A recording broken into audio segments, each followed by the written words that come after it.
Hello तो Shyam YouTube channel पर आप सभी लोगों का स्वागत है। आज के इस वीडियो के माध्यम से मैं आप सभी लोगों के लिए रेलवे ग्रुप डी भर्ती परीक्षा 2025 कुल पद 32,438 के लिए जो पीवाई के प्रश्नों की हमारी सीरीज चल रही है लगातार, उस सीरीज में आज का अपना सेट संख्या हो जाती है 22।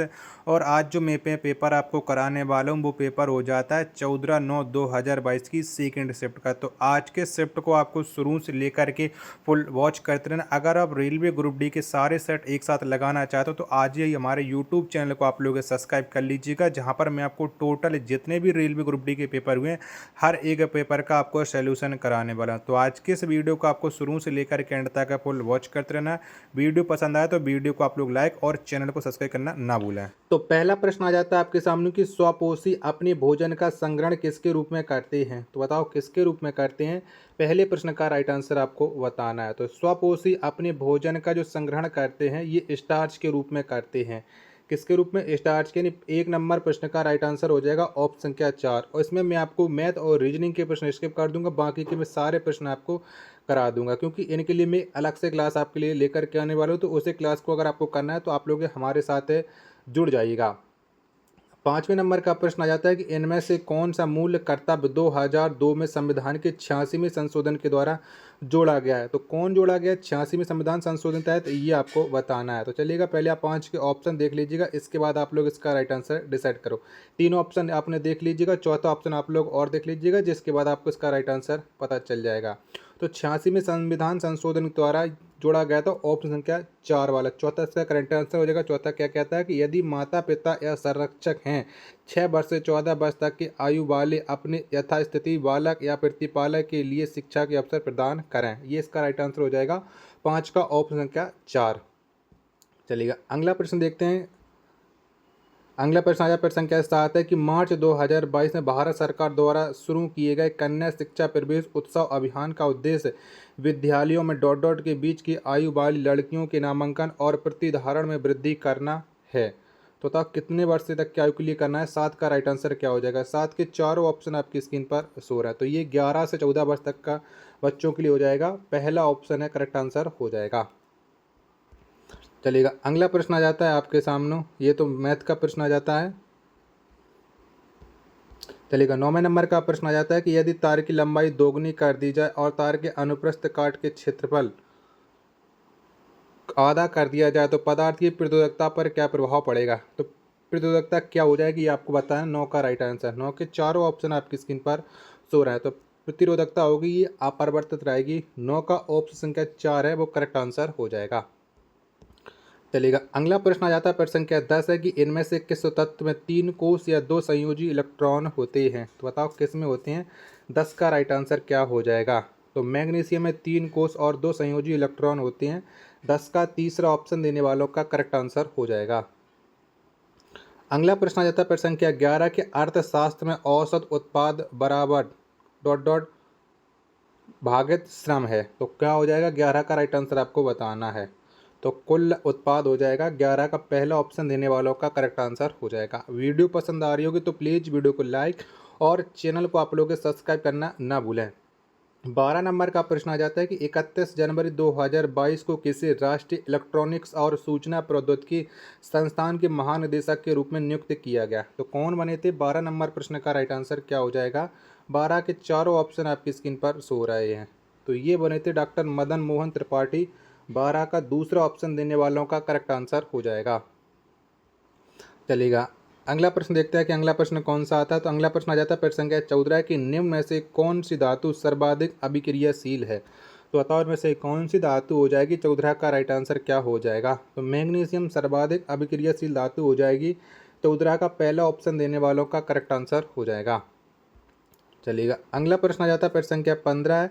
भारत में प्रतिवर्ष डॉट को राष्ट्रीय एकता दिवस के रूप में मनाया जाता है। तो बताओ इनमें से कौन सी डेट में राष्ट्रीय एकता दिवस मनाया जाता है। 15 नंबर प्रश्न का राइट आंसर क्या हो जाएगा। तो ये 31 अक्टूबर को मनाया जाता है। 15 का तीसरा ऑप्शन देने वालों का राइट आंसर हो जाएगा।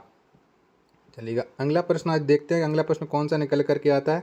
तो प्रश्न संख्या 18 आ जाता है कि निम्नलिखित में से कौन सा पदार्थ जैविक आवर्धन दर्शाता है। तो बताओ में से कौन सा पदार्थ दर्शाता है। 18 नंबर प्रश्न का राइट आंसर क्या हो जाएगा। तो ये रासायनिक कीटनाशक दर्शाता है? 18 का पहला ऑप्शन देने वालों का करेक्ट आंसर हो जाएगा।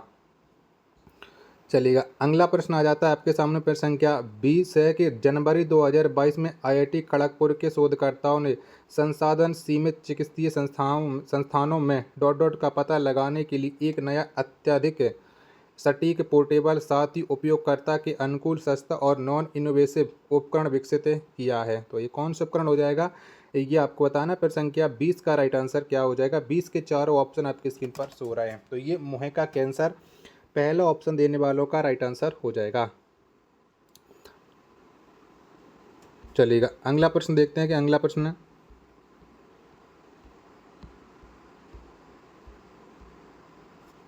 तो कुछ में मैथ और रीजनिंग के सभी के प्रश्न एकदम मिक्स हैं, कोई एक तरफ से प्रश्न नहीं दिए गए, तो इसलिए प्रश्नों को खोजने में थोड़ा टाइम लग जाता है। बाकी अगर आप प्रीवियस ईयर क्लासों को देख रहे होंगे तो वो आप लोग समझ सकते हो, क्योंकि इससे पहले मैं 21 सेट अपलोड कर चुका हूँ। उन्हें भी अगर आप लोगों ने नहीं देखा तो प्ले लिस्ट में सारे सेट मिल जाएंगे, उन्हें आप लोग एक एक करके देख लीजिएगा। 26 नंबर का प्रश्न आ जाता है कि भारत की किन दो भाषाओं को 2008 में शास्त्रीय भाषा का दर्जा दिया गया? तो कौन सी दो भाषाओं को मिला था 2008 में शास्त्रीय भाषा का दर्जा? 26 नंबर प्रश्न का राइट आंसर क्या हो जाएगा? तो ये कन्नड़ और तेलुगु को मिला था। 26 का ऑप्शन संख्या 4 है वो करेक्ट आंसर हो जाएगा। चलिएगा, अगला प्रश्न आ जाता है प्रश्न संख्या 28 कि डॉट डॉट एक उपयुक्त दर्पण होता है जिसे एक बिंदु पर सूर्य का प्रकाश केंद्रित करने के लिए प्रयोग किया जा सकता है। तो बताओ 28 का राइट आंसर क्या हो जाएगा? 28 के चारों ऑप्शन आपकी स्क्रीन पर सो रहे हैं। तो ये अवतल दर्पण हो जाएगा, इसका करेक्ट आंसर ऑप्शन संख्या 4 है वो राइट आंसर हो जाएगा। चलिएगा, नेक्स्ट प्रश्न आ जाता है प्रश्न संख्या 30 है कि 1972 में शुरू हुई पश्चिम बंगाल की अराबाड़ी परियोजना की रूपरेखा किसने तैयार की थी? तो बताओ किसके द्वारा ये परियोजना तैयार की गई थी? 30 नंबर प्रश्न का राइट आंसर क्या हो जाएगा? तो अराबाड़ी परियोजना की जो रूपरेखा तैयार की थी वो तैयार की गई थी डॉक्टर A.K. बनर्जी के द्वारा, यानी 30 का चौथा ऑप्शन देने वालों का सभी का करेक्ट आंसर हो जाएगा। चलिएगा, अगला प्रश्न आ जाता है प्रश्न संख्या 32 कि प्लास्टर ऑफ पेरिस के बारे में इनमें से कौन सा कथन गलत है? आपको गलत कथन का चयन है वो करना है। तो चलिएगा, मैं ऑप्शन दिखा रहा हूँ 32 के, जिसके बाद आप लोग इसका राइट आंसर है वो डिसाइड कर सकते हो। तो देख लीजिएगा ऑप्शन आप लोग एक एक करके। तो चारों ऑप्शन आप लोगों ने देख लिया और अब आप उसका राइट आंसर डिसाइड कर सकते हो। तो इसमें इसे कैल्शियम सल्फेट डाइहाइड्रेट के नाम से भी जाना जाता है, ये कथन गलत हो जाएगा। 32 का तीसरा ऑप्शन राइट आंसर हो जाएगा। नेक्स्ट प्रश्न आ जाता है प्रश्न संख्या 33 से कि इनमें से कौन सी मध्य भारतीय बोली संस्कृत से काफ़ी हद तक संबंधित है तथा बौद्ध धर्म ग्रंथों और साहित्य की प्रमुख भाषाओं में से एक है? तो बताओ इनमें से कौन सी एक हो जाएगी? प्रश्न संख्या 33 का राइट आंसर क्या हो जाएगा? तो ये हो जाएगी पाली, दूसरा ऑप्शन राइट आंसर हो जाएगा। चलिएगा, अगला प्रश्न आ जाता है आपके सामने प्रश्न संख्या 35 है कि दो पारदर्शी माध्यमों को पृथक करने वाले एक इंटरफेस पर आपतित एक प्रकाश किरण का मार्ग चित्र को दर्शाया गया है। माध्यम ए के सापेक्ष माध्यम बी के अपवर्तनांक को किसके द्वारा दर्शाया गया है? तो बताओ किसके द्वारा एन के द्वारा बताओ इसका राइट आंसर क्या हो जाएगा? ये आपको बताना है। प्रश्न संख्या 35 का राइट आंसर क्या हो जाएगा? 35 के चारों ऑप्शन आपकी स्क्रीन पर हैं वो शो हो रहे हैं। तो ये n<1 इसका करेक्ट आंसर हो जाएगा। 35 का तीसरा ऑप्शन राइट आंसर हो जाएगा। वीडियो पसंद आ रही होगी तो प्लीज़ वीडियो को लाइक करें, और ना पसंद आ रही होगी तो कमेंट बॉक्स में ज़रूर बता देना कि हमें वीडियो पसंद नहीं आ रही है। 37वें नंबर का प्रश्न आ जाता है कि इनमें से कौन सा आधुनिक आवर्त नियम है? तो बताओ इनमें से कौन सा हो जाएगा 37 का राइट आंसर? 37 के चारों ऑप्शन आपकी स्क्रीन पर शो रहे हैं। तो इनमें से जो आधुनिक आवर्त नियम हो जाएगा वो हो जाएगा तत्वों के गुण उनके परमाणु क्रमांक के आवर्त फलन होते हैं। पहला ऑप्शन देने वालों का राइट आंसर हो जाएगा।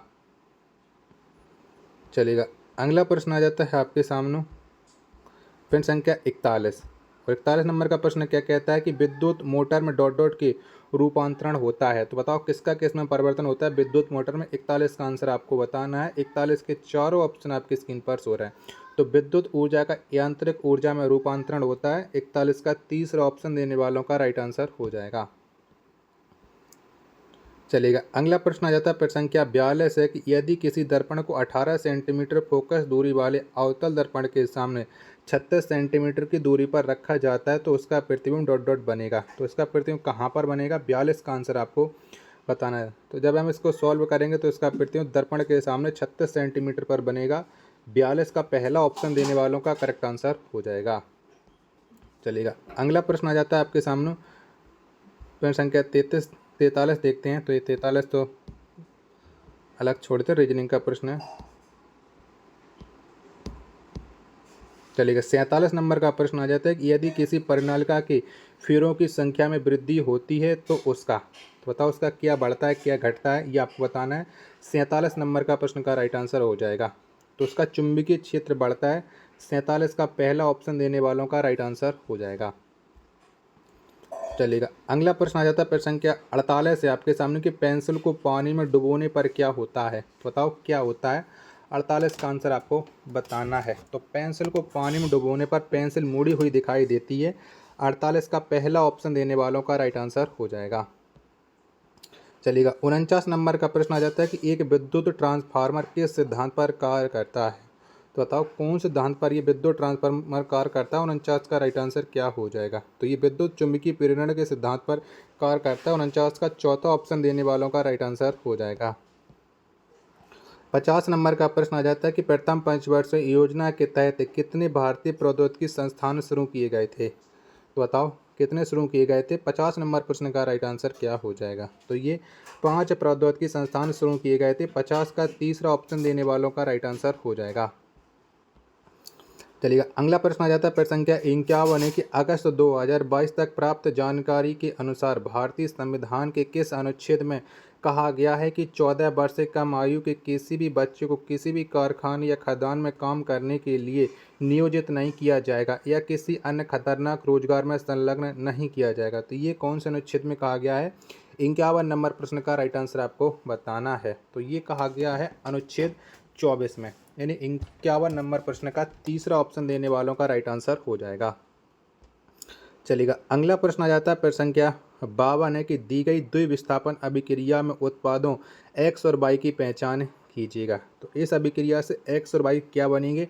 52 नंबर प्रश्न का राइट आंसर आपको बताना है। तो इससे बनेंगे PbL2 प्लस 2KNO3, यानी पहला ऑप्शन करेक्ट आंसर हो जाएगा प्रश्न संख्या 52 का।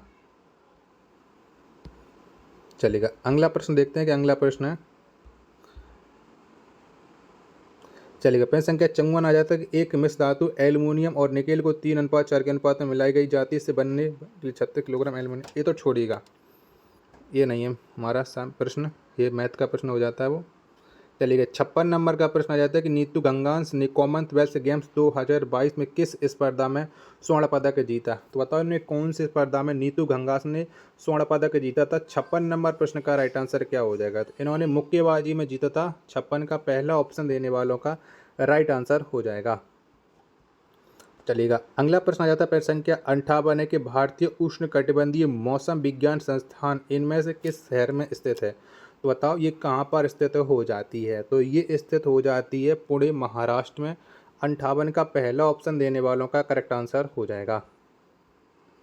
चलिएगा, अगला प्रश्न प्रश्न संख्या 60 आ जाता है कि माइटोकॉन्ड्रिया में ऑक्सीजन की मदद से पायरुवेट के विघटन के दौरान कार्बन डाइऑक्साइड के कितने अणु बनते हैं। तो बताओ कितने अणु बनते हैं। प्रश्न संख्या 60 का राइट आंसर क्या हो जाएगा। तो इससे अणु बनते हैं 3 अणु। 60 का दूसरा ऑप्शन देने वालों का करेक्ट आंसर हो जाएगा। अगला प्रश्न आ जाता है प्रश्न संख्या 61 है आपके सामने कि स्थलीय जानवरों में गैसीय विनिमय विसरण की क्रिया द्वारा होता है। इन जानवरों में श्वसन के बारे में निम्नलिखित में से कौन सा कथन सत्य है। तो इनमें सत्य कथन का चयन करना है कि सत्य कथन कौन सा हो जाएगा। 2 ऑप्शन आपके ये रहे, बाकी के 2 ऑप्शन में और देख लेता हूँ कि कौन कौन से ऑप्शन है। चलेगा, तो अब ये आपके हो जाते हैं सी और डी। अब इसमें से हम चयन करते हैं कौन कौन से हमारे सत्य कथन हो जाएंगे प्रश्न संख्या 61 में। चलिएगा, अब देख लेते हैं। चलेगा, तो ये विसरण इनकी त्वचा से होता है, बिल्कुल होता है। इनकी त्वचा कोमल और संवेदनशील होती है जो गैसीय विनिमय का सक्षम बनाती है, बिल्कुल बी वाला भी सही है। चलिएगा, सी वाला क्या कहता है इनमें वायु के प्रवाह के लिए मार्ग होते हैं, बिल्कुल होते हैं। डी में क्या कहता है इसकी त्वचा का क्षेत्रफल कम होता है लेकिन श्वसन के लिए पर्याप्त रक्त प्रवाह होता है। डी वाला गलत हो जाएगा, यानी ए बी और सी सही हो जाएंगे। 61 का चौथा ऑप्शन देने वालों का राइट आंसर हो जाएगा। चलिएगा, अगला प्रश्न प्रश्न संख्या 64 आ जाता है कि निम्नलिखित में से कौन सा कथन गलत है। तो इसमें गलत कथन का आपको चयन करना है। चारों ऑप्शन आप लोग देख लीजिएगा। तो आपको इनके चारों ऑप्शन मिलेंगे। अब आपको इनमें गलत कथन बताना है। तो इनमें से जो गलत कथन हो जाएगा वो हो जाएगा श्वेत रक्त कणिकाओं में श्वसन वर्णक उपस्थित होता है। चौथा ऑप्शन गलत राइट आंसर हो जाएगा। चलिएगा अगला प्रश्न देखते हैं कि अगला प्रश्न हमारा कौन सा निकल करके आता है।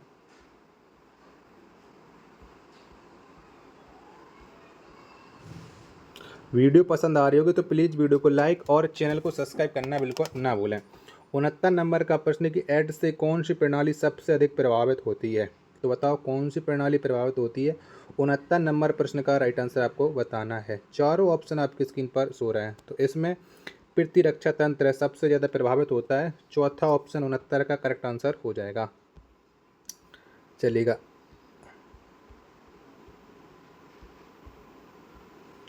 अगला प्रश्न आ जाता है प्रश्न संख्या 71 है आपके सामने कि भारत की ओर से FIDE 44 में विश्व शतरंज ओलंपियाड 2022 के आधिकारिक होस्टिंग अधिकार प्राप्त करने के लिए अन्य अधिकारियों के साथ साथ कौन सी भारतीय शतरंज खिलाड़ी उपस्थित था या थी। तो बताओ कौन उपस्थित था या थी। 71 का राइट आंसर आपको बताना है कि 71 का राइट आंसर क्या हो जाएगा। तो इसमें विश्वनाथ आनंद उपस्थित थे। ऑप्शन संख्या 4 है वो करेक्ट आंसर हो जाएगा प्रश्न संख्या 71 का। 72 नंबर का प्रश्न आ जाता है कौन सा क्षेत्र क्षोभ मंडल को समताप मंडल से अलग करता है। तो बताओ कौन अलग करता है। 72 का राइट आंसर आपको बताना है। तो ये क्षोभ सीमा अलग करता है। 72 का पहला ऑप्शन देने वालों का राइट आंसर हो जाएगा। चलिएगा अगला प्रश्न आ जाता है आपके सामने।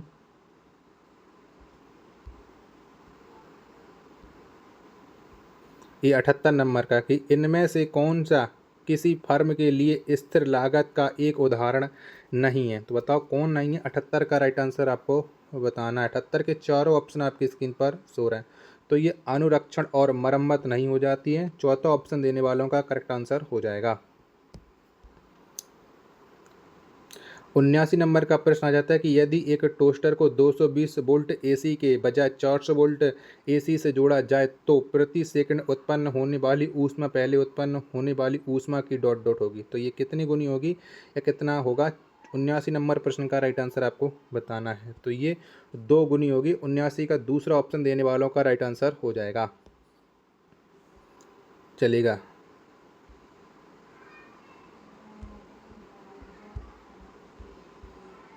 82 नंबर का प्रश्न आ जाता है कि यदि रबड़ नीति 2019 की रिपोर्ट के अनुसार भारत विश्व का डॉट डॉट सबसे बड़ा प्राकृतिक रबड़ उत्पादक देश है तो रबड़ उत्पादन के मामले में भारत कौन से स्थान पर आता है। 82 नंबर प्रश्न का राइट आंसर आपको बताना है। तो भारत आता है 6ठे नंबर पर। 82 का चौथा ऑप्शन देने वालों का राइट आंसर हो जाएगा। चलिएगा अगला प्रश्न आ जाता है आपके सामने। प्रश्न संख्या 86 की इनमें से कौन सा पारिस्थितिकी तंत्र का एक अजैविक घटक है। तो बताओ कौन सा हो जाएगा। 86 नंबर प्रश्न का राइट आंसर आपको बताना है कि 86 का राइट आंसर क्या हो जाएगा। तो इनमें से जो अजैविक घटक हो जाता है वो हो जाता है आपका कीट। 86 का सॉरी कीट नहीं मृदा। 86 का दूसरा ऑप्शन देने वालों का राइट आंसर हो जाएगा। 87 नंबर का प्रश्न है कि निम्न में से किस अनुच्छेद में भारतीय राष्ट्रपति की निषेध निषेधाधिकार का वर्णन है। तो कौन सा अनुच्छेद में निषेधाधिकार का वर्णन। 87 नंबर प्रश्न का राइट आंसर क्या हो जाएगा। तो इसका वर्णन मिलता है अनुच्छेद 111 में। 87 का दूसरा ऑप्शन देने वालों का राइट आंसर हो जाएगा। आशा और उम्मीद करता हूँ वीडियो आपको जरूर पसंद आ रही होगी। तो प्लीज़ वीडियो को लाइक और चैनल को आप लोग सब्सक्राइब करना ना भूलें। चलेगा 91 नंबर का प्रश्न आ जाता है कॉपर निम्न प्रकार से सांद्र नाइट्रिक अम्ल के साथ अभिक्रिया करके क्यूपारिक नाइट्रेट और नाइट्रोजन डाइऑक्साइड बनाता है। तो निम्नलिखित में से कौन सा संतुलित समीकरण है। इसके हिसाब से कौन सा संतुलित हो जाएगा ये आपको बताना है। 91 नंबर प्रश्न का राइट आंसर क्या हो जाएगा। चारों ऑप्शन आपकी स्क्रीन पर है शो हो रहे हैं। तो संतुलित हो जाएगा आपका ऑप्शन क्या पहला। चलिएगा अगला प्रश्न आ जाता है प्रश्न संख्या 92 है आपके सामने कि सभी पंचायत संस्थाओं में वे सीटें जो कुल आरक्षित सीटों के डॉट डॉट से कम ना हों को अनुसूचित जाति अनुसूचित जनजाति जैसा भी मामला हो से संबंधित महिलाओं के लिए आरक्षित किया जाएगा। तो कितना आरक्षित है महिलाओं के लिए। 92 नंबर प्रश्न का राइट आंसर क्या हो जाएगा। तो इनके लिए 1/3 सीटें आरक्षित होती हैं। 92 का पहला ऑप्शन देने वालों का करेक्ट आंसर हो जाएगा। नेक्स्ट प्रश्न आ जाता है प्रश्न संख्या 93 की N2 के अणुओं में डॉट डॉट होता है, तो बताओ क्या होता है। तो N2 के अणुओं में नाइट्रोजन के 2 परमाणुओं के बीच 13 बंध होता है, यानी 93 का दूसरा ऑप्शन देने वालों का करेक्ट आंसर हो जाएगा। चलेगा, अगला प्रश्न देखते हैं। अगला प्रश्न कौन सा आता, तो अगला प्रश्न आ जाता है 96 नंबर का। आर्य समाज के संस्थापक इनमें से कौन थे, तो बताओ कौन थे। तो आर्य समाज के जो संस्थापक हो जाते हैं वो दयानंद सरस्वती हो जाती है। 96 का पहला ऑप्शन देने वालों का राइट आंसर हो जाएगा। चलिएगा, अगला प्रश्न है फिर संख्या आपके सामने 99 के राष्ट्रव्यापी दूध ग्रिड बनाने के लक्ष्य के तहत ऑपरेशन फ्लड का शुभारंभ किस वर्ष से किया गया था। तो बताओ कब शुभारंभ हुआ था ऑपरेशन फ्लड। तो इसका जो शुभारंभ किया गया था वो 1970 में किया गया था। 99 का तीसरा ऑप्शन देने वालों का करेक्ट आंसर हो जाएगा। पिन संख्या 100 आ जाती है कि निम्नलिखित में से कौन सी अभिक्रिया द्विविस्थापन अभिक्रिया का उदाहरण है। तो बताओ इनमें से कौन सी हो जाएगी द्विविस्थापन अभिक्रिया का उदाहरण। 100 का राइट आंसर क्या हो जाएगा। 100 के चारों ऑप्शन आपकी स्क्रीन पर शो हो रहा है, तो ये हो जाएगा ऑप्शन संख्या 4 है, 100 का करेक्ट आंसर हो जाएगा। आशा और उम्मीद करता हूँ आज की वीडियो और आज का ये कंटेंट आपको ज़रूर पसंद आ रहा होगा। तो प्लीज़ आज इस वीडियो को लाइक और चैनल को आप लोग सब्सक्राइब करना बिल्कुल ना भूलें। मिलते हैं और नेक्स्ट वीडियो के साथ, तब तक के लिए धन्यवाद। जय हिंद, वंदे मातरम।